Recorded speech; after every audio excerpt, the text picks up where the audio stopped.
పాతకాలంలో minor marriage చాలా common. ఎందుకు అవేర్నెస్ లేదు కాబట్టి. ఈ జనరేషన్ లో ఇంకా ఎక్కువ కామన్ అయిపోయింది. ఎందుకు అంటే 2 రీజన్స్ వల్ల. పిల్లలు చేసే తప్పులు, పెద్దవాళ్ళు చేసేటువంటి ఎంకరేజ్మెంట్.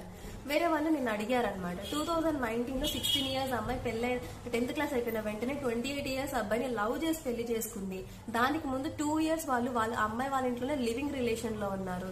దానికి ప్రీవియస్ రిలేషన్ లో ఆ అమ్మాయికి 2 అబార్షన్లు అయ్యాయని. వినింది కరెక్టే మీరు. అయితే ఇప్పుడు అది పెళ్ళైనా కూడా అమ్మాయి మైనర్ కదా, రేప్ కేసు కింద పెట్టచ్చా అంటే పెట్టచ్చు పోక్సో యాక్ట్ లో.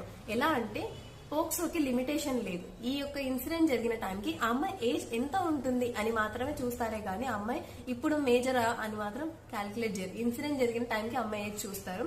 కానీ ఇప్పుడు ఎఫ్ఐఆర్ బాగుంది. కోర్టుకు వచ్చి సాక్ష్యం ఎవరు చెప్తారు? అమ్మాయి చెప్పదు, వాళ్ళ పేరెంట్స్ చెప్పరు, అబ్బాయి పేరెంట్స్ చెప్పరు. నువ్వు ఎట్లా ప్రూవ్ చేస్తావు? మంచి చూడ్డానికి మాత్రమే ఈ కాలంలో బాగుంటుంది, చేయడానికి అన్ని చోట్ల అన్ని టైంలలో అవ్వదు.